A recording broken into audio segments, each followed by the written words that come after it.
Mas eu quero falar um pouco sobre a Páscoa, sobre alguns aspectos importantes, um pouco sobre a tradição, um pouco sobre os símbolos, né?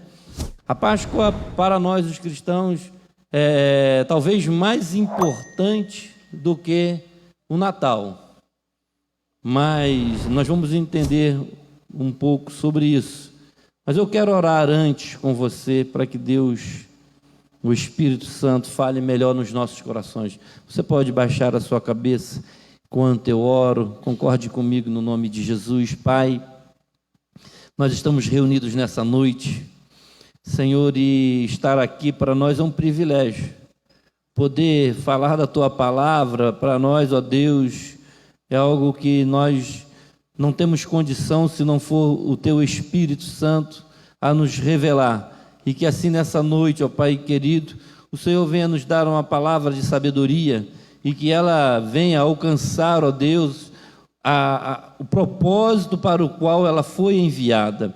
Que nessa noite todo pensamento seja cativo a obedecer a Tua palavra. Que o Senhor se revele a nós, ó Senhor. Que o Senhor fale conosco, no nosso coração, aqui no templo, aqueles também que estão em casa acompanhando este culto pela internet. Que o Senhor venha comunicar a Tua vontade nessa noite, no nome de Jesus. Você pode dizer um amém? Queridos, a Páscoa originalmente é uma comemoração de tradição judaica, né? As coisas começaram lá, ainda com o povo de Israel. Ela relembra a libertação do povo hebreu da escravidão no Egito. Você lembra daquela história das 10 pragas, né? Moisés, Faraó, o povo escravo no Egito. Vamos ler lá no livro do Êxodo, capítulo de número 12. E aí você abre a sua Bíblia para acompanhar, porque hoje não tem projetor para nos ajudar. Então fique aí com a sua Bíblia aberta, nós vamos falar algumas referências. No livro do Êxodo, capítulo 12, a partir do verso 3, diz o texto sagrado: falai a toda a congregação de Israel, dizendo: aos 10 deste mês, tome cada um para si um cordeiro, segundo as casas dos pais, um cordeiro para cada família. Mas se a família for pequena, para um cordeiro, então tome um só com o seu vizinho perto de sua casa, conforme o número das almas. Cada um conforme ao seu comer, fareis a conta conforme ao cordeiro. O cordeiro ou cabrito será sem mácula, um macho de 1 ano, o qual tomareis das ovelhas ou das cabras, e o guardareis até o 14º dia deste mês. E todo o ajuntamento da congregação de Israel o sacrificará à tarde. E tomarão do sangue e poloão em ambas as ombreiras, e na verga da porta, nas casas em que o comerem. E naquela noite comerão a carne assada no fogo, com pães ázimos, com ervas amargosas a comerão. Não comereis dele cru, nem cozido em água, senão assado no fogo. A sua cabeça com os seus pés e com a sua fressura. E nada dele deixará até amanhã, mas o que dele ficar até amanhã queimareis no fogo. Assim, pois, o comereis, os vossos lombos cingidos, os vossos sapatos nos pés e o vosso cajado na mão, e o comereis apressadamente. Esta é a Páscoa do Senhor. E eu passarei pela terra do Egito esta noite, e ferirei todo o primogênito da terra do Egito, desde os homens até os animais, e em todos os deuses do Egito farei juízos, eu sou o Senhor. Aqui o próprio Deus estabelece a Páscoa. Era algo que iria acontecer naquele dia, e nós vimos aqui a orientação de Deus para que se escolhesse um cordeiro e sacrificasse aquele cordeiro, e espargisse o sangue daquele cordeiro nos umbrais da porta, iria passar um anjo, o anjo da morte, pela madrugada. E as famílias deveriam estar reunidas, deveriam estar juntas. Se a família fosse pequena, deveria se juntar com outra família, para comer aquele cordeiro durante aquela noite, enquanto aquele anjo passava. A casa que não tivesse o sangue do cordeiro, ela teria o seu primogênito sacrificado e seria morto, até dos animais. Essa é a Páscoa dos judeus. E aí Deus estabeleceu isso. Por essa razão, a Páscoa para os judeus é chamado de a passagem, né? A palavra hebraica é Pessah, que significa passagem. O anjo iria passar e todos que não estivessem dentro de casa, com o sangue na porta, iriam morrer, o primogênito daquela família. Por isso, Páscoa significa a passagem. No Números, capítulo 9, vamos ler também? Foi o próprio Deus que instituiu. Números 9, vamos ler a partir do verso 1. E falou o Senhor a Moisés, no deserto de Sinai, no ano 2º da sua saída da terra do Egito, no 1º mês, dizendo: celebrem os filhos de Israel a Páscoa a seu tempo determinado. No dia 14 deste mês, pela tarde, a seu tempo determinado, celebrareis segundo todos os seus estatutos e segundo todos os seus ritos, e a celebrareis. Disse, pois, Moisés aos filhos de Israel que celebrassem a Páscoa. Então celebraram a Páscoa no dia 14 do 1º mês, pela tarde, no deserto de Sinai, conforme tudo o que o Senhor ordenara a Moisés, assim fizeram os filhos de Israel. Isso é a Páscoa, querido. Não foram os cristãos que inventaram a Páscoa. A gente vai chegar lá. A Páscoa, para nós, os cristãos, a Páscoa é a passagem de Jesus Cristo na terra. Obrigado, minha irmã. É a passagem de Cristo da morte para a vida. Tem a ver com a ressurreição. O nosso Senhor, ele foi sacrificado na sexta-feira e ele ressuscita no 1º dia da semana, como nós já lemos no texto sagrado no início do culto. Ele ressuscita no 1º dia da semana, que é o domingo, que era exatamente o domingo da Páscoa judaica. Ele ressuscita nesse dia. A passagem de Deus entre nós e a nossa passagem para Deus. A Páscoa, para nós, os cristãos, tem a ver com o nosso nascer de novo.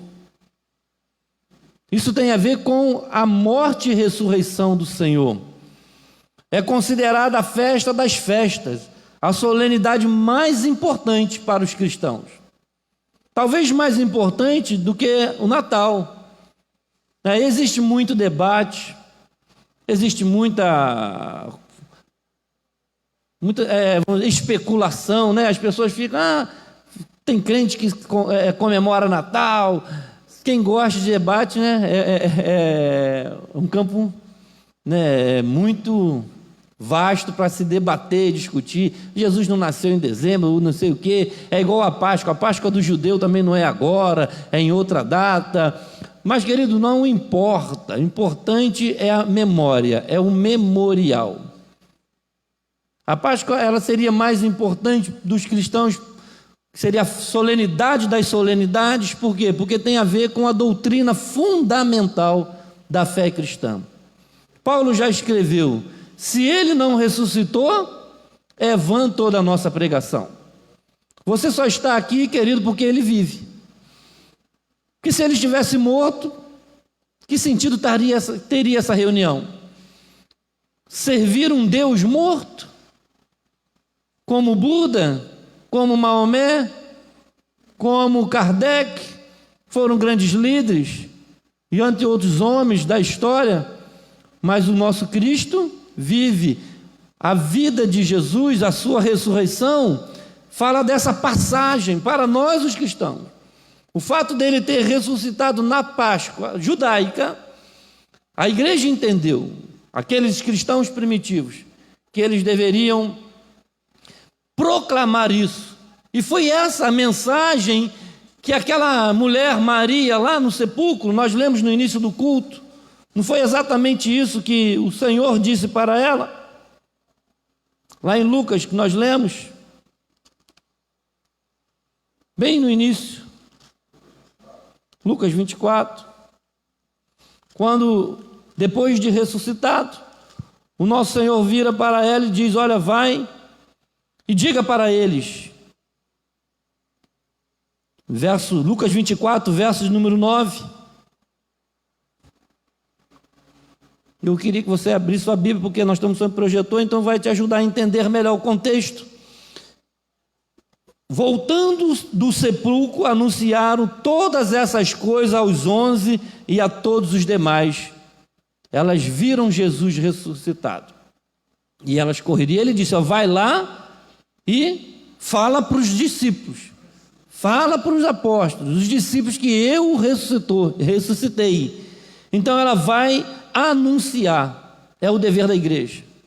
É a missão da igreja. Dizer para o mundo que Cristo vive.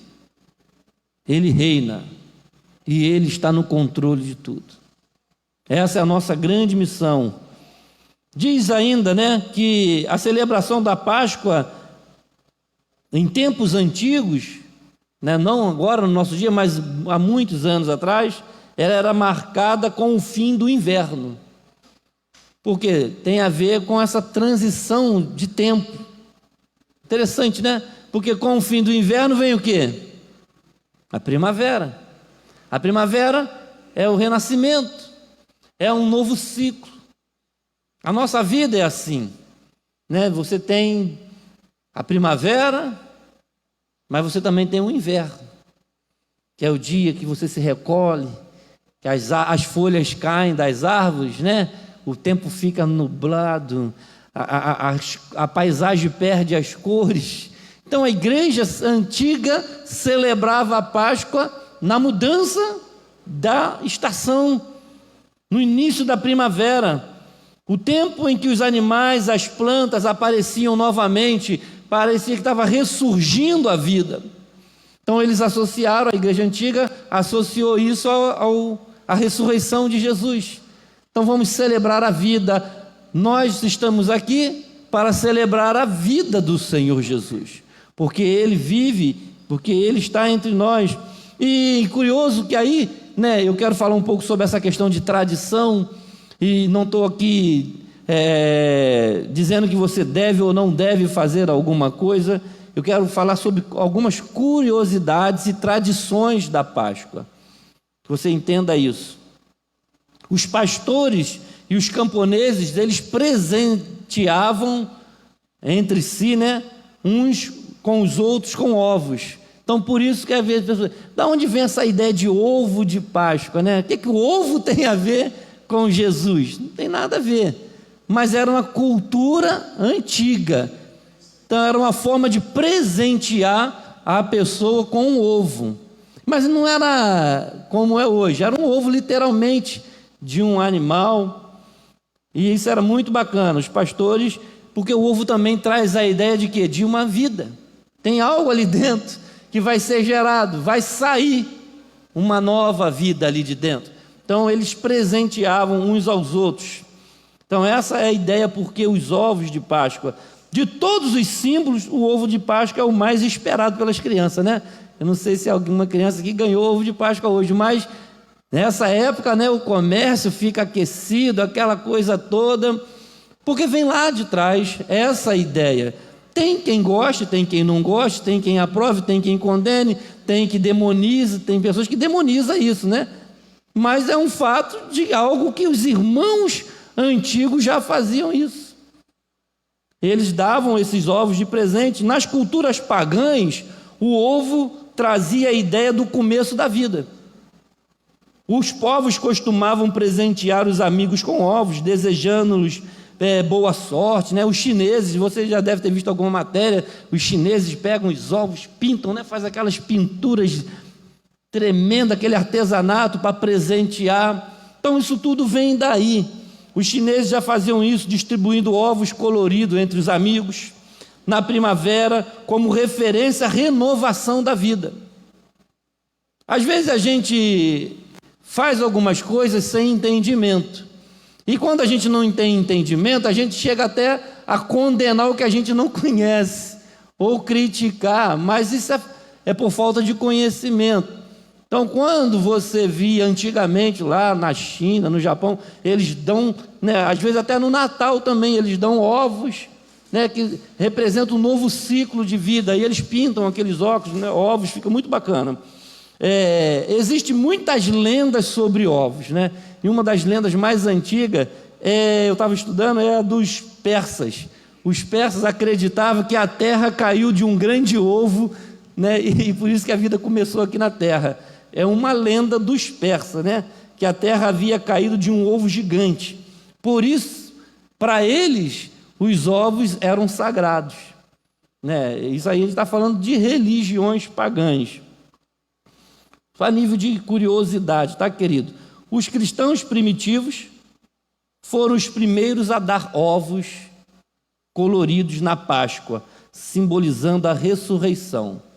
Então, lá atrás, muito antes de nós existirmos, os irmãos davam ovos, cozinhavam os ovos e davam aqueles ovos, né, para as pessoas.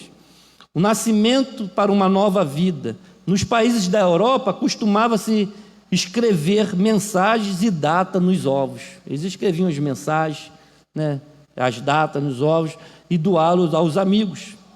Na Alemanha, o costume era presentear as crianças. Na Armênia, decoravam ovos ocos, né? Aí pegava aqueles ovos, furava, tirava todo o líquido, decorava aqueles ovos e com cores da primavera para celebrar a Páscoa. Foi adotado pelos cristãos do século XVIII. A igreja doava aos fiéis os ovos e diziam que eram ovos bentos, né? Quem tinha aquele ovo era abençoado. Coisa da tradição. Então, é muito interessante, né, a gente entender um pouco sobre por que as coisas entraram, né? E o chocolate, pastor?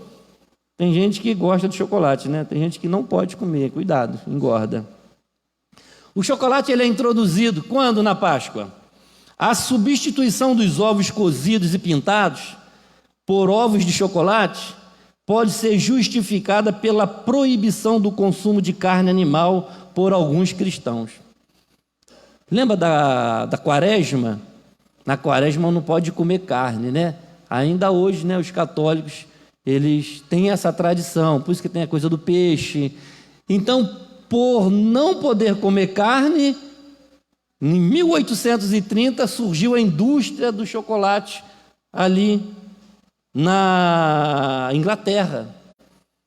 E aí, né, como todo bom empreendedor, já que a gente não pode comer carne, então substituíram os ovos animais por ovos de chocolate. E isso é o que vem até hoje, né, predominando na história. Então, era muito mais prático e não era proibido, porque muitos cristãos não comiam carne até hoje. Você vai conhecer muitos cristãos que não comem carne nesse período, porque se guarda, né, por causa, né, do corpo de Cristo, que esse é o meu corpo, né, a minha carne que é partido por vós. E os cristãos que são mais tradicionais, eles entendem que tem que evitar a carne por causa do sofrimento do nosso Senhor.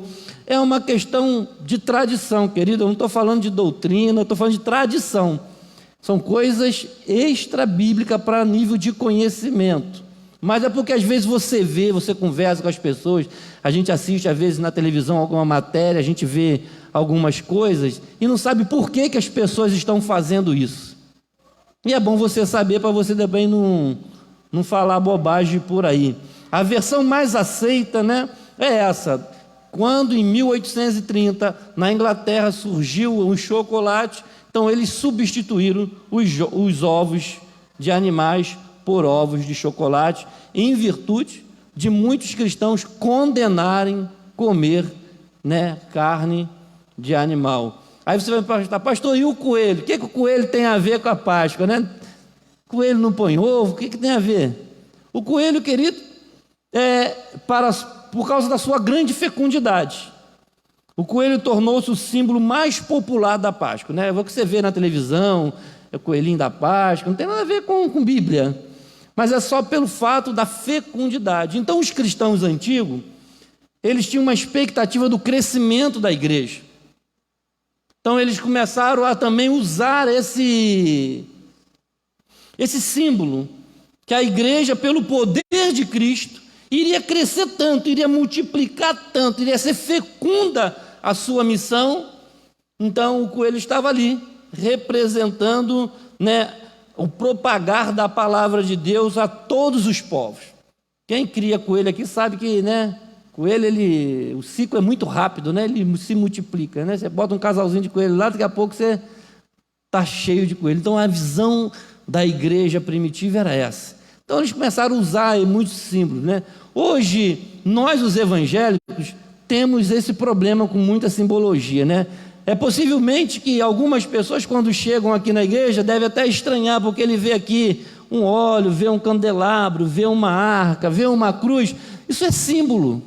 Ninguém está adorando a cruz, ninguém está adorando a arca, o candelabro. São símbolos. Então, a igreja, ela sempre teve muitos símbolos. O coelho entrou nessa onda dos símbolos por causa da fecundidade. Por isso que você vê lá que tem o tal do coelhinho da Páscoa, que não tem nada a ver com a Bíblia, foi uma tradição da igreja para poder representar essa ideia de que a igreja iria ser muito fecunda e eles iriam pregar o evangelho por toda a terra e iria multiplicar, como aquela ideia do coelho. E aí tem uma outra coisa também que eu vou continuar falando um pouco sobre tradição por curiosidade, não tem nada a ver com nós evangélicos, mas possivelmente você já deve ter ouvido falar sobre o Círio Pascal. O que é o Círio Pascal, né? Você vê lá o pessoal da igreja católica, tem o Círio e tal. O que é isso? Aí você fala um monte de coisa que você não sabe. É uma grande vela que se acende na igreja católica, no sábado de Aleluia. Significa que Cristo é a luz dos povos. Nesta vela estão gravadas as letras do alfabeto grego, que é o alfa e o ômega, que diz que ele é o princípio e o fim, que Deus é o princípio e o fim. Os algarismos do ano também são gravados no Círio Pascal. O Círio Pascal simboliza o Cristo que ressurgiu das trevas para iluminar o nosso caminho. Então, essa é a ideia do Círio Pascal. Tem gente aqui que nunca nem ouviu falar e não vai mudar nada na sua vida, mas se um dia você ouviu falar, você vai poder responder o que você sabe. É melhor saber do que não ficar sabendo, né? Depois eu vou compartilhar com você. E o girassol? Tem girassol também na Páscoa? Tem. Tem. O girassol é uma flor de cor amarela. Todo mundo conhece o girassol? Amém, né? Formada por muitas pétalas, é muito grande. Tem esse nome porque está sempre voltada para o sol. E o girassol, como símbolo da Páscoa, representa o quê? A busca da luz, que é Cristo. E assim como ele segue o astro-rei, quando o sol está para lá, o girassol vai para lá, assim a igreja deve seguir a Cristo. Está sempre buscando a direção. Aonde está o Cristo, a igreja deve estar para lá, olhando para ele. Então, por isso que eles usavam o girassol também como um dos símbolos da Páscoa. Porque eles acreditavam, nem como nós acreditamos, que devemos olhar para Jesus, que é o sol da justiça. Então, aquela planta representava a igreja, estava sempre olhando para Cristo. E quem já ouviu falar na colomba pascual? Cada coisa, né, que eu trouxe hoje aqui, meu Deus, o povo deve estar assim, o pastor não tinha que fazer, não. A colomba pascual, que é um bolo, literalmente um bolo, em forma da pomba da paz. Todo mundo já ouviu falar na pomba da paz, né? Viu aí? Por que saiu essa história da pomba da paz? Tem a ver com a história da colomba pascual. um bolo em forma de pomba, que significa a vinda do Espírito Santo. Diz a lenda que a tradição surgiu na vila de Pávia, no norte da Itália, onde um confeiteiro teria presenteado o rei Lombardo Albino com essa guloseima. Então, o soberano, por sua vez, poupou essa cidade quando houve uma guerra. Ele não destruiu aquela cidade. E aí aquele homem, tinha dado esse presente para esse soberano, e ele ficou tão feliz, tão alegre, tão grato, que ele poupou essa cidade. E aí então se criou aquela ideia de que aquele bolo, aquela colomba pascual seria algo sagrado, O povo tem muito dessas coisas, que teria livrado aquela cidade de uma destruição. Essa é a história do Colombo Pascual. O outro símbolo da Páscoa é o sino. O sino, antigamente tinha muito sino nas igrejas, na igreja católica algumas ainda têm. O sino anuncia a ressurreição de Cristo, Nos eventos da igreja, lá o padre vai lá e toca o sino. E no domingo de Páscoa, tocando de forma muito festiva, os sinos anunciam a ressurreição do Senhor Jesus. Então, todo esse simbolismo, querido, e aí tem a quaresma. O que é a quaresma? São 40 dias que precedem a Semana Santa. Quaresma são dedicados à preparação para a celebração. Na tradição judaica, havia 40 dias de resguardo do corpo em relação aos excessos, para rememorar os 40 anos passados no deserto. E aí talvez você vai dizer, pastor, então quando a gente jejua 40 dias, tem a ver com a quaresma? Não necessariamente, não diretamente, mas a quaresma é isso, é você se resguardar, porque a igreja ela vive de memorial, querido. Nós temos a ceia do Senhor, que é um memorial, fazer isso em memória de mim, e a gente vai falar ainda sobre isso ainda um pouco.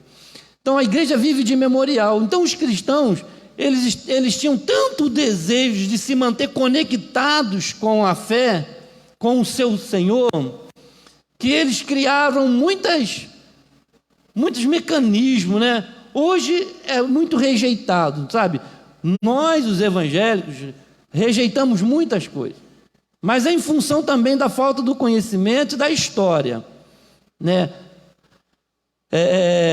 A quaresma era isso, está se aproximando a Páscoa. O que aconteceu na Páscoa? O nosso Senhor sofreu.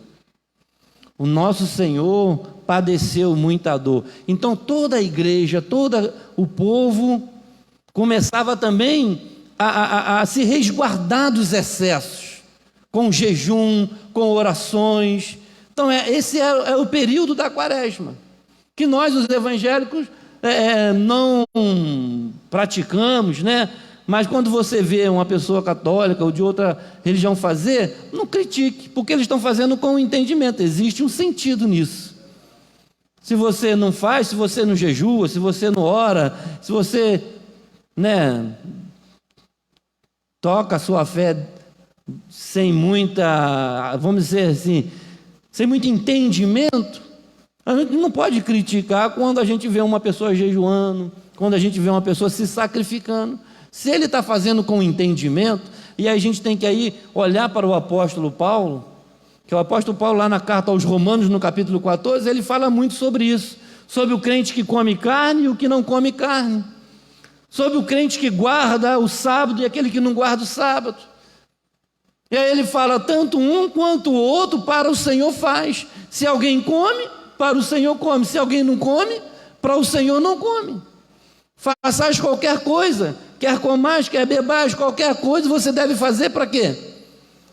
Que glorifique a Deus. Se você está fazendo alguma coisa com entendimento, por que você faz isso? Pastor, por que na sua igreja tem que jejuar 40 dias? Se você não quiser, você não jejua. Mas eu entendo que eu tenho, em algum momento da minha vida, me resguardar, ou me sacrificar o corpo, a alma, o espírito, mas também o corpo, os excessos. Porque se nós formos satisfazer o tempo todo a nossa carne, a gente não alcança, né, a glorificação do Espírito, porque o pendor da carne é o quê? É morte, mas o pendor do Espírito é vida. Se você satisfazer todas as vontades da carne, você vai pecar o tempo todo.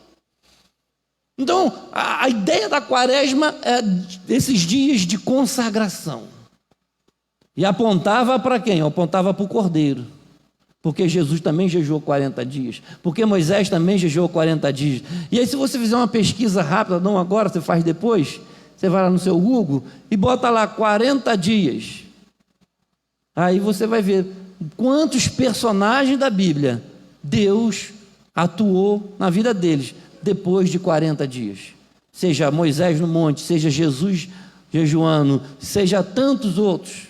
E a igreja teve esse entendimento e falou: nós também vamos nos guardar todos os anos antes. Isso virou uma tradição antes da Páscoa. Por isso que existe a quaresma. Não estou dizendo que você tem que fazer nada não, mas se você fizer com consciência, com entendimento, qualquer coisa que o crente faz tem que ser com sobriedade. O Cordeiro, o último símbolo que a gente vai falar aqui, é o Cordeiro. O Cordeiro mais antigo da Páscoa. O Cordeiro é o símbolo da aliança entre Deus e o homem. Nós lemos lá no Êxodo. O que é que ele mandou pegar? Um cordeiro. Sacrificar o cordeiro. O povo judeu na Páscoa, na antiga lei, nós já lemos, tinha que pegar um cordeiro e sacrificar o cordeiro. Matar, imolar, assar, comer. Então aquele símbolo ficou o mais importante. Deus, em prol do seu povo, determinou que um cordeiro fosse morto. Aí a gente lembra de Abraão. Lembra Abraão e Isaac? Quando Deus manda Abraão sacrificar Isaac. E qual foi a pergunta de Isaac para Abraão? Pai, e o cordeiro? Aonde está? O que é que ele falou para Isaac? Deus proverá o cordeiro. Quando está lá no monte, que ele vai imolar Isaac, o anjo aparece e diz: não faça tal. Quando ele olha para o lado, o que ele vê? Vê um cordeiro. Aquilo ali apontava para Jesus. Tinha a ver com isso. E é exatamente isso que nós vamos falar agora. João capítulo 1, verso 29. Você tem na sua Bíblia aí? João capítulo 1, verso 29.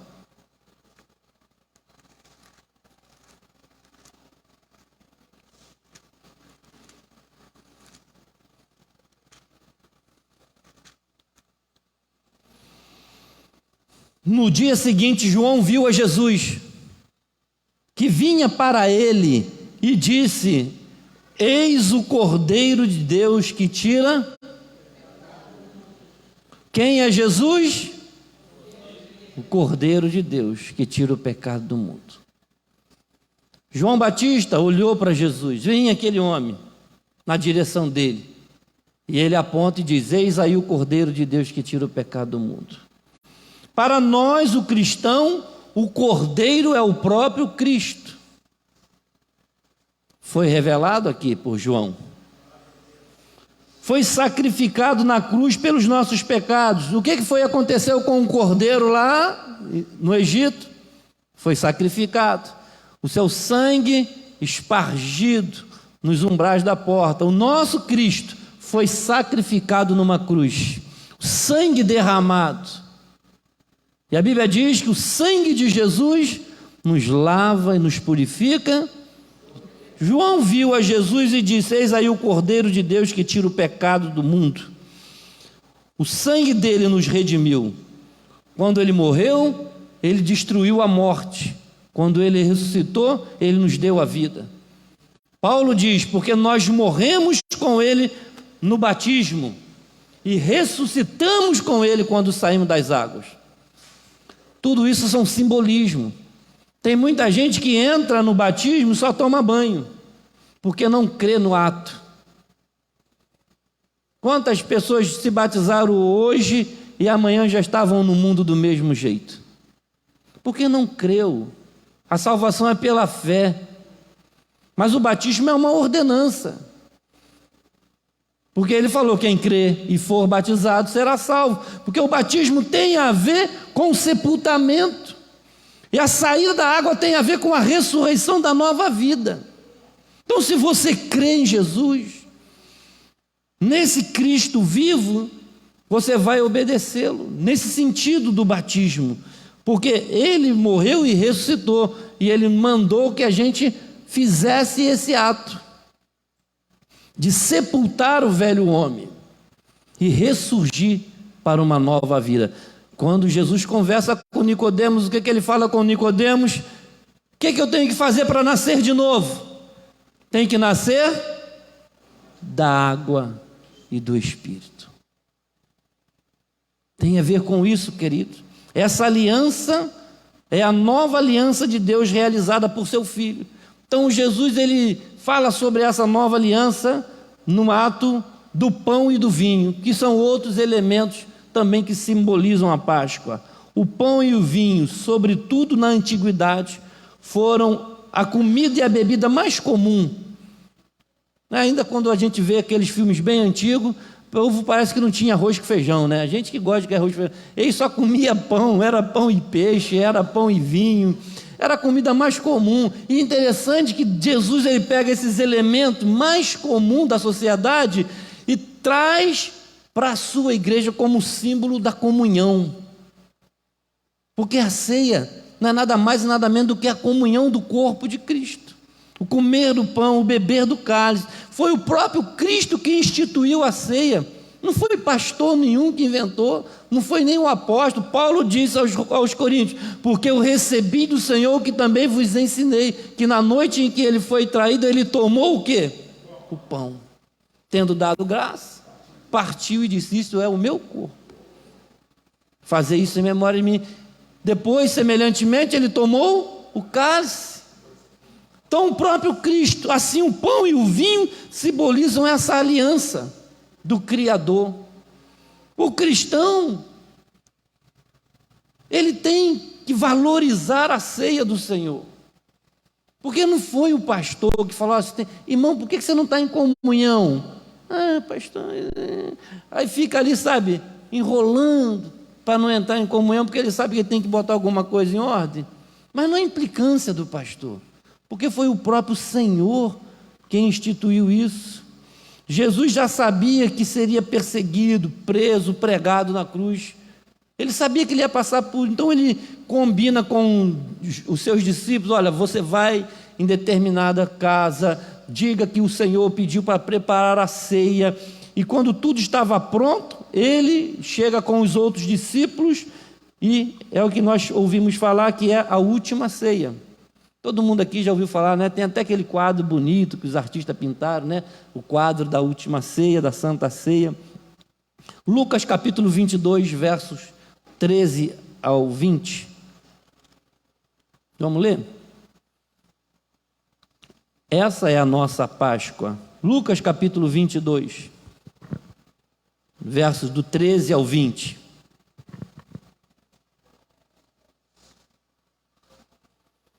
Indo eles, acharam como lhes havia sido dito e prepararam a Páscoa. Eles, os discípulos, né? Já estava tudo preparado. Chegada a hora, pôs-se à mesa e com ele os 12 apóstolos. E Jesus disse para eles, desejei muito comer convosco esta Páscoa, antes que padeça, porque vos digo que não a comerei mais, até que ela se cumpra no reino de Deus. E tomando o cálice, e havendo dado graça, disse, tomai-o, reparti-o entre vós, porque vos digo que já não beberei do fruto da vide, até que venha o reino de Deus. E tomando o pão, e havendo dado graças, partiu e deu-lhe, dizendo, isto é o meu corpo, que por vós é dado. Fazei isso em memória de mim. Semelhantemente, tomou o cálice depois de ceiar, dizendo, este cálice é o novo testamento no meu sangue, que é derramado por vós. Foi o Senhor, querido. Foi o nosso próprio Senhor que naquele dia Ele instituiu a Páscoa cristã, que é a ceia do Senhor. E Paulo vai ensinar isso no texto que eu já falei, 1 Coríntios capítulo 11, a partir do verso 23, porque a igreja de Corinto não tinha entendido muito bem, como muitas pessoas, não entendem muito bem o que é a ceia do Senhor. Nós fizemos a ceia semana passada, né? Poderia ter deixado para hoje, mas fizemos semana passada. Mas a ceia é isso, querido, é o corpo e o sangue. Em memória de Jesus nós vivemos. Então, quando você celebra a Páscoa, hoje o mundo inteiro está celebrando a Páscoa. Existem muitas distorções, como eu falei aqui, desses símbolos, né? O ovo, o chocolate, o coelho e tanta coisa que colocaram na tradição da igreja. Mas nós, os evangélicos, nós, os cristãos, não é que rejeitamos, nós colocamos o cerne, o principal. O que é o principal da Páscoa? É o Cordeiro de Deus que tira o pecado do mundo. O principal é o nosso Senhor Jesus, que foi morto, que ressuscitou, que está vivo. Então hoje, querido, hoje nós celebramos, comemoramos a Páscoa. Sim, a Páscoa, lembrando a jornada de Jesus, a sua vida, a sua morte e a sua ressurreição, até que Ele venha.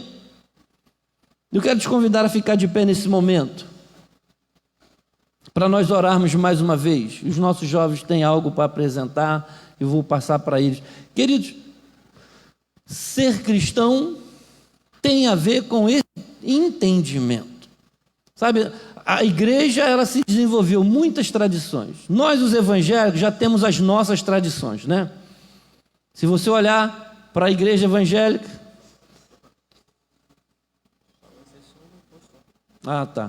Se você olhar para a igreja evangélica, você vai olhar para aquela denominação, daquela outra denominação, você vai falar, nossa, mas isso não está na Bíblia. Nossa, mas aquilo não está na Bíblia. Mas aquilo outro também não está na Bíblia. Querida, nós somos assim. Nós somos criativos, né? Imagina como era uma reunião da igreja primitiva. Não tinha nada a ver com a gente, não tinha violão, não tinha bateria, não tinha coral, não tinha nada. O que tinha era a presença de Jesus. O que tinha era a certeza de que o Cordeiro estava ali no meio. E ali eles se reuniam e cantavam, e louvavam, e oravam, e apresentavam as suas necessidades, e comiam juntos, e tinham alegria, singeleza no coração. A coisa era muito simples.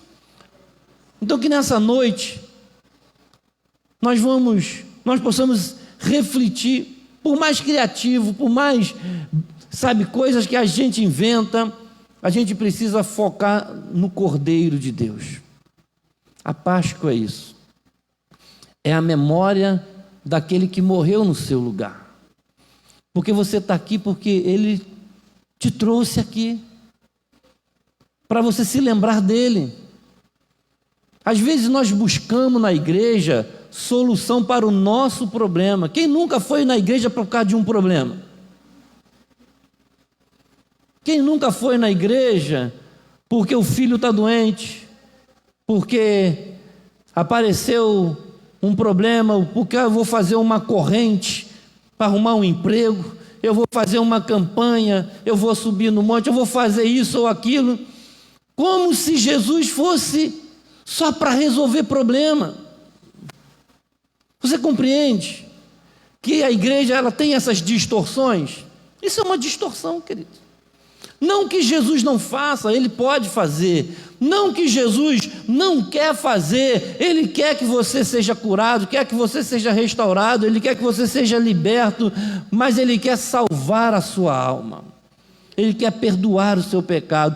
O sofrimento dele na cruz não tem a ver com casa própria, com carro zero, não tem a ver com um casamento. O sofrimento dele na cruz não tem a ver com você conseguir um emprego, passar no concurso, não tem a ver com nada disso.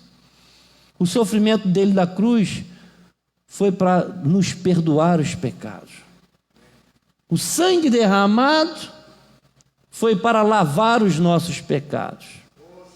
A Páscoa aponta para isso. Então, quando a gente se aproxima de Deus, a gente tem que se aproximar de Deus como pecadores arrependidos, como pessoas que foram até Jesus e falaram: Jesus, eu estou aqui, eu estou perdido, eu estou vivendo nas trevas, eu quero andar na luz, me perdoa os meus pecados, que o sangue de Jesus nos lave e nos purifica de todo pecado. Se você foi até Jesus por causa de uma enfermidade, sim, Ele pode curar a sua enfermidade. Apenas uma palavra, e o meu criado sarará. Apenas um toque, e a sua vida pode mudar. Mas não fique só nisso. Passe a adorá-lo, passe a amá-lo. Porque teve 10 leprosos que foram até Jesus. Mas só um, querido, voltou para agradecer. Então, nessa noite, eu quero pedir que você agradeça a Deus pelo que Ele fez na sua vida. Você pode adorá-lo nesse momento. Você pode fechar os seus olhos e dizer: Senhor, eu estou aqui na Tua presença.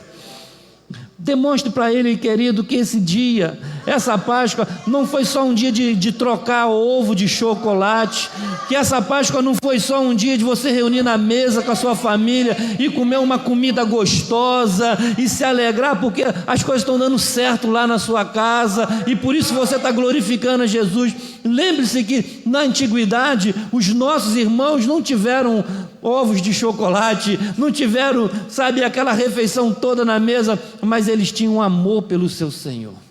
Eles amavam a Jesus e todos eles foram mortos por causa da palavra da salvação, por causa da palavra da cruz. Que a gente possa ser cristãos diferentes, queridos. Sabe, a gente não precisa seguir as tradições do mundo, mas nós temos que seguir a Cristo. Reflita na forma como você tem seguido a Jesus. Eu tenho andado atrás de Jesus só para Ele resolver o meu problema? Ou porque eu amo, porque eu quero adorá-lo? Fale com Ele nesse momento, no nome de Jesus. Vai cantar? Vamos orar nesse momento e nós já vamos cantar ao Senhor. Pai, no nome de Jesus, está aqui diante da Tua presença, Senhor, o Teu povo nessa noite.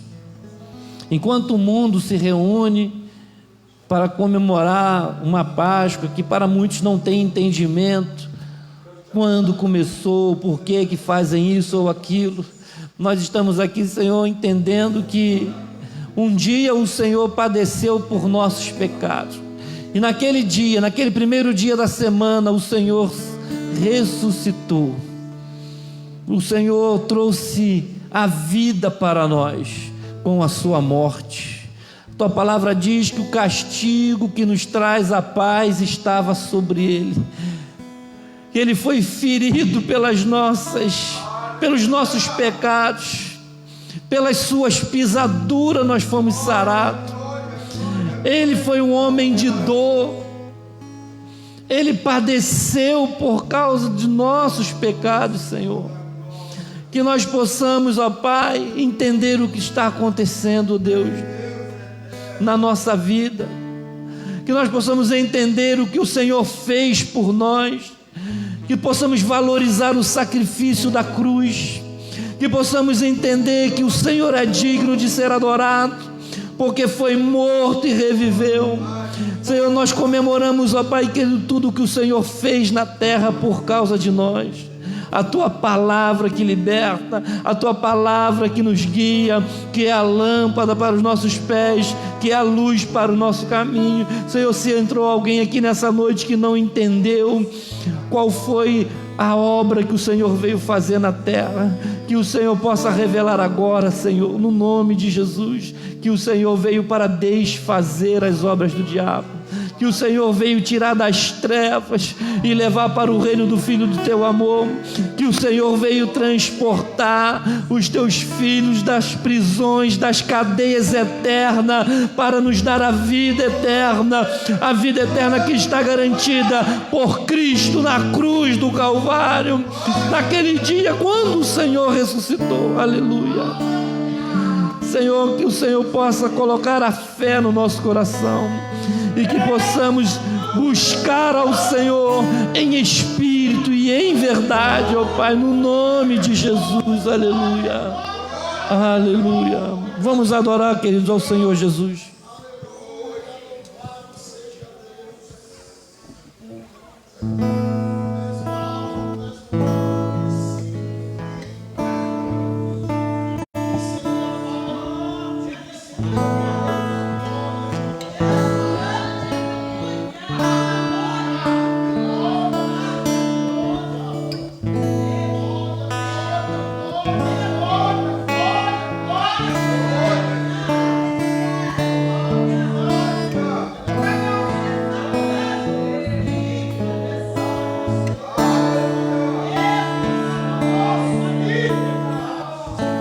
Getsemane foi que meu Jesus orou,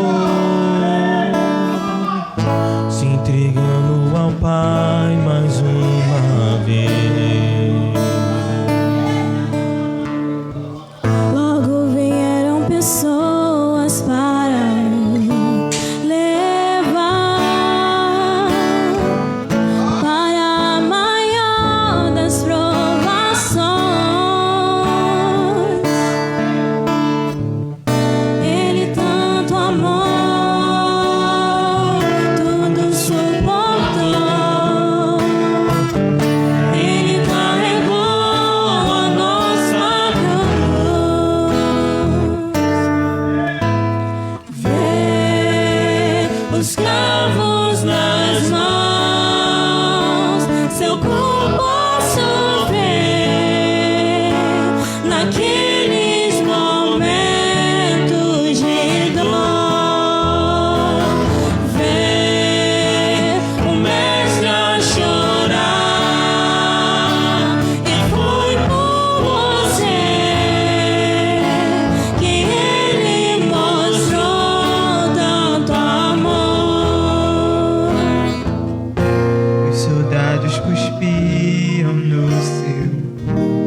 Posso ouvir o clamor da multidão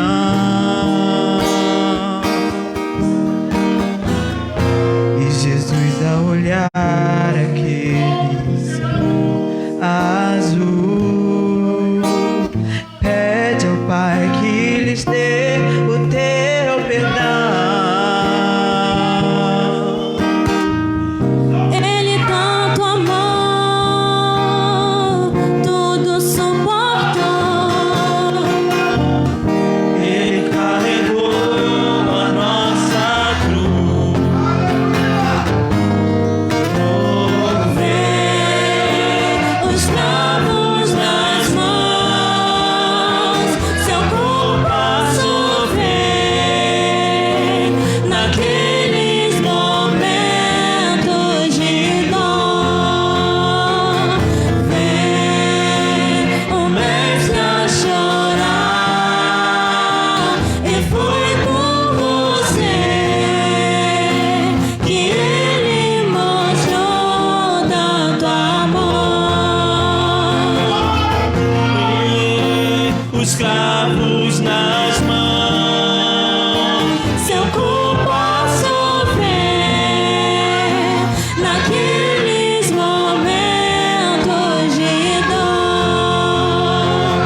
Vê o mestre a chorar, e foi por você que ele mostrou tanto amor.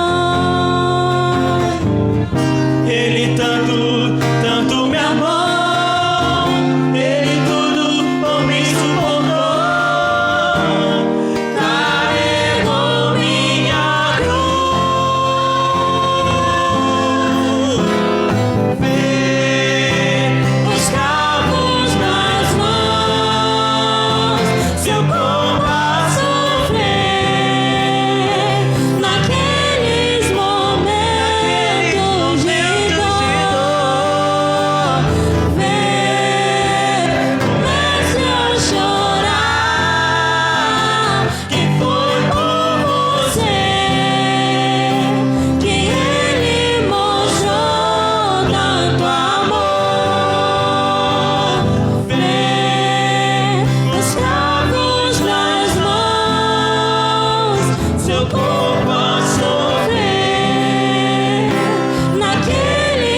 sim.